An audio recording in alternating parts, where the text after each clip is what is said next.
العلم هو النور الهادي والمفتاح لكل الخير من يرد الله به خيرا. بسم اللہ الرحمن الرحیم نحمده ونصلی علی رسولہ الکریم اما بعد. عزیز طلبہ کرام،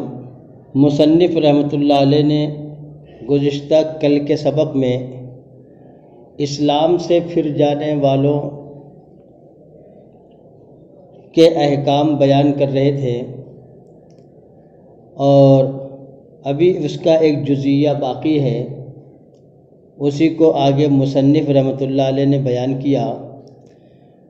ولا يجوز ان يتزوج المرتد مسلمة ولا مرتدة ولا كافرة، اور جائز نہیں ہے مرتد شخص کے لیے نکاح کرنا کسی مسلمان عورت سے اور نہ ہی کسی مرتدہ عورت سے اور نہ ہی کسی کتابیہ سے اور نہ ہی کسی کافرہ سے. وکذالک المرتدۃ لا يتزوجها مسلم ولا کافر ولا مرتد، اور اسی طرح مرتدہ عورت بھی ہے کہ اس سے نکاح نہیں کر سکتا کوئی مسلمان آدمی اور نہ ہی کوئی کافر اور نہ ہی کوئی مرتد. عزیز طلبہ کرام، اس عبارت میں مصنف رحمۃ اللہ علیہ نے جو یہ حکم بیان کیا کہ مرتد شخص جو اسلام سے پھر گیا اور اس نے کوئی دوسرا مذہب اختیار کر لیا تو اس کا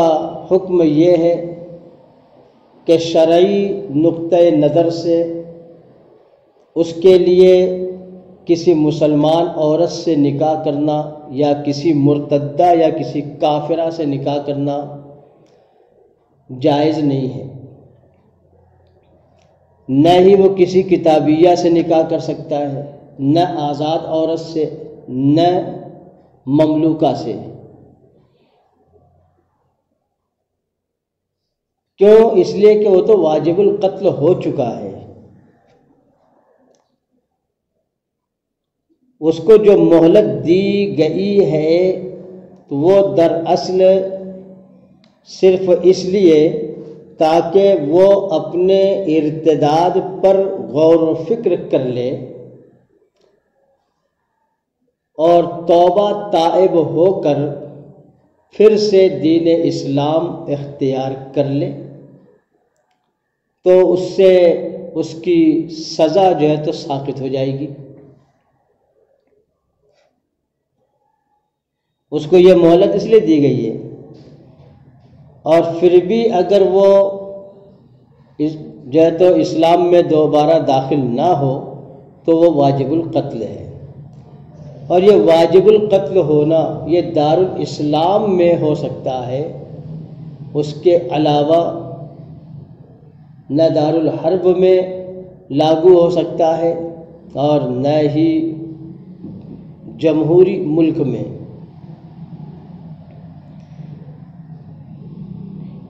اسی طریقے سے مرتدہ عورت کا بھی یہی حکم ہے، کیونکہ وہ بھی واجب القتل ہو چکی ہے اور اسے بھی مہلت دی گئی ہے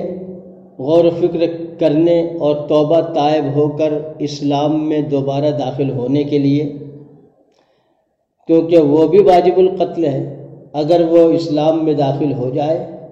تو سزا ساقط ہو جائے گی.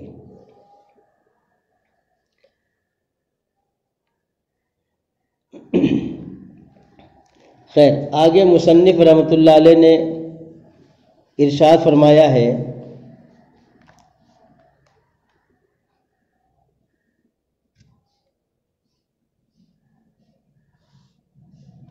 وَإِذَا كَانَ أَحَدُ الزَّوْجَيْنِ مُسْلِمًا فَالْوَلَدُ عَلَى دِينِهِ اور جب زوجین میں سے کوئی ایک مسلمان ہو جائے تو اس کا بیٹا اسی کے دین پر ہوگا۔ وَكَذَلِكَ إِنْ أَسْلَمَ أَحَدُهُمَا، اور اسی طرح اگر میاں بیوی میں سے کسی ایک نے اسلام قبول کیا، وَلَهُ وَلَدٌ صَغِيرٌ، اور اس کا نابالغ بچہ ہو، صار وَلَدُهُ مُسْلِمًا بِإِسْلَامِهِ، تو اس کا بیٹا بھی مسلمان کہلائے گا اس کے اسلام کی وجہ سے۔ وَإِنْ كَانَ أَحَدُ الْأَبَوَيْنِ كِتَابِيًّا وَالْآخَرُ مَجُوسِيًّا فَالْوَلَدُ كِتَابِيٌّ، اور اگر بچے کے والدین میں سے کوئی ایک کتابی ہو اور دوسرا مجوسی ہو تو بچہ کتابی ہوگا۔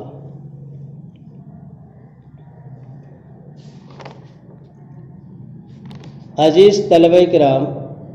یہاں پر مصنف رحمۃ اللہ علیہ نے اسلام قبول کرنے والے کا حکم تو اوپر بیان کیا تھا،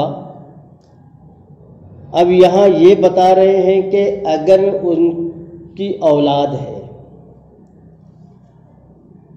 اور وہ اولاد ابھی نابالغ ہے تو میاں بیوی میں سے کسی ایک کے اسلام قبول کر لینے کے سبب ان کی اولاد کس مذہب پر ہوگی؟ آیا جس نے اسلام قبول کیا اس کے مذہب پر، یا جس نے اسلام قبول نہیں کیا اس کے مذہب پر، جو اس کا مذہب تھا پہلے؟ اسی کو یہاں مصنف علیہ الرحمہ نے یوں بیان کیا کہ اذا کان احد الزوجین مسلما فالولد علی دینہ، کہ جب زوجین میں سے، جوڑے میں سے، میاں بیوی میں سے کوئی ایک مسلمان ہو جائے تو اس کا بیٹا بھی اسی کے دین پر یعنی اسلام پر ہوگا۔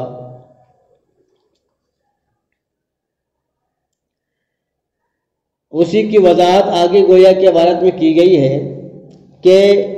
اگر ان دونوں میں سے ایک نے اسلام قبول کیا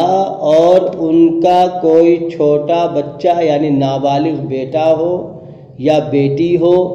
ایک ہو یا کئی ہوں، تو صار ولدہ مسلما باسلامہ، تو وہ بچے بھی مسلمان کہلائیں گے ان دونوں یعنی ان کے والدین میں سے کسی ایک کے اسلام قبول کرنے کے تابع ہو کر۔ لہذا اگر باپ مسلمان ہوا، ماں مسلمان نہیں ہوئی، باپ مسلمان ہوا، تو وہ بچے باپ کے تابع ہو کر مسلمان ہوں گے، مسلمان کہلائیں گے۔ اور اگر اس کا عکس ہوا کہ ماں مسلمان ہوئی، باپ مسلمان نہیں ہوا، تو چونکہ ماں مسلمان ہوئی اس لیے ماں کے تابع ہو کر وہ بچے مسلمان کہلائیں گے۔ یہاں جو کہا گیا کہ بچے مسلمان کہلائیں گے تابع ہو کر، تو اصل مقصد یہاں کہنے کا یہ ہے کہ دو مذہبوں میں سے جو مذہب اعلیٰ و اولیٰ ہوگا، دو مذہبوں میں سے جو مذہب اعلیٰ و اولیٰ ہوگا تو بچے اسی کے تابع ہوں گے۔ اسی لیے کہا گیا احد الابوین میں سے کسی ایک نے اسلام قبول کیا، چاہے باپ نے اسلام قبول کیا ہو یا ماں نے، لہذا مثال کے طور سے اگر میاں بیوی یہودی ہیں یا میاں بیوی نصرانی ہیں تو ان دونوں میں سے کسی ایک نے اسلام قبول کیا تو ان کے بچے مسلمان ہوں گے اسلام قبول کرنے والے کے تابع ہو کر، کیونکہ مذہب اسلام مذہب یہودیت یا مذہب نصرانیت کے مقابلے میں اعلیٰ ہے، اولیٰ ہے، اس لیے بچے تابع ہو کر مسلمان کہلائیں گے۔ اور اگر ایسا ہوا کہ میاں بیوی میں سے ایک کتابی ہے، یعنی یا تو یہودی ہے یا تو نصرانی ہے، اور دوسرا جو ہے تو مجوسی ہے، آتش پرست ہے، یا یہ کہ وثنی ہے یعنی بت پرست ہے، یا کسی اور مذہب کا ہے، کہ مثال کے طور سے شوہر کتابی ہے اور بیوی مجوسی ہے، تو ان کے بچے کتابی کہلائیں گے باپ کے تابع ہو کر۔ اسی طرح اس کا عکس ہو، اگر کہ بیوی کتابی ہو اور شوہر مجوسی ہو تو بچے کتابی کہلائیں گے ماں کے تابع ہو کر۔ یہاں دراصل باپ اور ماں کے تابع ہونا نہیں ہے، بلکہ دو مذہبوں میں سے جو مذہب اعلیٰ و افضل ہے بچے اسی کے تابع کہلائیں گے۔ اسی لیے مصنف علیہ الرحمہ نے یہ اس بات کی وضاحت کر دی اور کہا کہ وَإِنْ كَانَ أَحَدُ الْأَبَوَيْنِ كِتَابِيًّا وَالْآخَرُ مَجُوسِيًّا فَالْوَلَدُ كِتَابِيٌّ، کہ اگر ابوین میں سے کوئی ایک کتابی ہو اور دوسرا مجوسی ہو تو بچے کتابی ہوں گے۔ وَإِذَا تَزَوَّجَ الْكَافِرُ بِغَيْرِ شُهُودٍ أَوْ فِي عِدَّةٍ مِّن كَافِرٍ وَذَلِكَ جَائِزٌ فِي دِينِهِمْ ثُمَّ أَسْلَمَ وَقِرَّ عَلَيْهِ،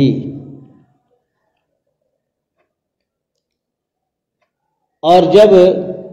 کسی کافر نے نکاح کیا گواہوں کے بغیر او فی عدت من کافر، یا کسی کافر کی عدت میں تھی اور اس کا نکاح ہو گیا، وَذَلِكَ جَائِزٌ فِي دِينِهِمْ، اور اس طرح نکاح کرنا ان کے مذہب میں جائز ہو، ثُمَّ أَسْلَمَ وَقِرَّ عَلَيْهِ، پھر ان دونوں نے اسلام قبول کر لیا تو یہ دونوں اپنے نکاح پر باقی رہیں گے۔ وَإِن تَزَوَّجَ الْمَجُوسِيُّ أُمَّهُ أَوْ ابْنَتَهُ ثُمَّ أَسْلَمَ فُرِّقَ بَيْنَهُمَا، اور اگر کسی مجوسی آدمی نے نکاح کیا اپنی ماں سے یا اپنی بیٹی سے،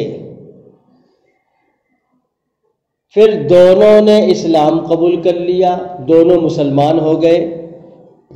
فرق بینہما، تو ان دونوں کے درمیان تفریق کر دی جائے گی۔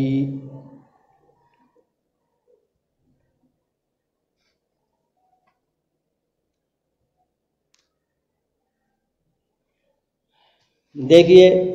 یہاں پر مصنف رحمۃ اللہ علیہ جو ہے تو نکاح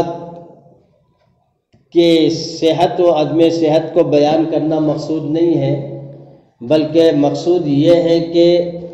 جو ہے تو دوسرے مذہب میں اگر جو ہے تو ان رشتوں میں نکاح کرنا جائز ہو جو اسلام میں حرام ہے، پھر وہ جو جوڑا جو ہے تو مسلمان ہو جائے تو ان کے نکاح کا حکم کیا ہوگا؟ اور اسی طرح اگر بغیر گواہوں کے نکاح کیا گیا، پھر ان دونوں نے اسلام قبول کر لیا تو ان کے نکاح کا حکم کیا ہوگا؟ لہذا مصنف علیہ الرحمٰن نے فرمایا اذا تزوج الکافر بغیر شہود، کہ جب نکاح کیا کسی کافر نے گواہوں کے بغیر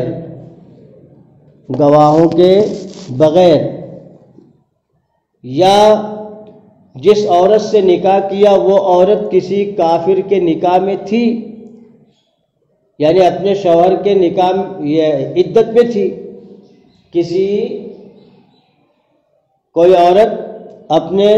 شوہر کی عدت میں تھی کہ اس نے اس کو طلاق دی، یا شوہر کی وفات ہو گئی اور اس کی عدت گزار رہی تھی، وہ عدت پوری ہونے سے پہلے ہی جو ہے تو اس سے نکاح کر لیا گیا، اور یہ دونوں طریقے بغیر گواہوں کے نکاح کرنا اور اسی طرح کسی کی عدت میں رہنے کے باوجود نکاح کرنا ان کے مذہب میں جائز ہو تو انہوں نے جائز طریقے سے اپنے مذہب کے مطابق کیا ہے، پھر ان دونوں نے اسلام قبول کر لیا، میاں بیوی دونوں مسلمان ہو گئے، تو حکماً وہ اپنے نکاح پر باقی رہیں گے، حکماً اپنے نکاح پر باقی رہیں گے، اور استحساناً یہ کہ دونوں جو ہے تو نکاح جدید کر لیں۔ بہرحال حکماً تو دونوں اپنے نکاح پر باقی رہیں گے اور وہ صحیح ہوگا۔ یہ امام ابو حنیفہ رحمۃ اللہ علیہ کے قول کے مطابق ہے۔ صاحبین اور امام ظفر رحمہم اللہ کے نزدیک دونوں اپنے نکاح پر باقی نہیں رہیں گے بلکہ تفریق ہو جائے گی، لیکن امام ابو حنیفہ رحمۃ اللہ علیہ کا قول مفتبی ہی ہے۔ دوسرا مسئلہ یہ ہے کہ اگر جو ہے تو میاں بیوی جو تھے کافر تھے اور ان کے درمیان جو ابتداءً رشتہ تھا وہ ماں بیٹے کا تھا، یعنی بیٹے نے اپنی ماں سے نکاح کر لیا یا باپ نے اپنی بیٹی سے نکاح کر لیا، یا اسی طرح بھائی نے اپنی بہن سے نکاح کر لیا، یا چچا نے اپنی بھتیجی سے، اسی طرح ماموں نے اپنی بھانجی سے، بھتیجی نے اپنی پھوپھی سے وغیرہ، یعنی وہ رشتے جس کو شریعت اسلامیہ نے حرام قرار دیا ہے، ان رشتوں میں سے کسی رشتے میں رہ کر کے ان کا نکاح ہوا ہے، اور یہ نکاح ان کے مذہب میں تو جائز ہے لیکن اسلام میں جائز نہیں ہے۔ تو اب اگر وہ دونوں مسلمان ہو جائیں تو ان کے اسلام لانے کے بعد ان دونوں کے درمیان تفریق کر دی جائے گی۔ کیوں؟ اس لیے کہ اللہ تعالیٰ نے فرمایا ہے وَلَا تَنْكِحُوا مَا نَكَحَ آبَاؤُكُم مِّنَ النِّسَاءِ، لہذا اس سے یہ ثابت ہوا کہ ماں سے نکاح کرنا حرام ہے، تو اسی طریقے سے وہ تمام رشتے جن کو جو ہے تو شریعت نے حرام قرار دیا ہے، ان میں سے کوئی رشتے میں رہ کر کے اگر کافروں کے درمیان، کافروں میں ان کے مذہب کے مطابق جو تو نکاح جائز ہو تو ہوگا، لیکن اسلام میں چونکہ حرام ہے اس لیے اسلام قبول کر لینے کی صورت میں ان دونوں کے درمیان تفریق کر دی جائے گی۔ السلام عليكم، لا تنسوا الاعجاب بالفيديو والاشتراك في القناة تشجيعا لنا لنستمر بنشر المزيد إن شاء الله.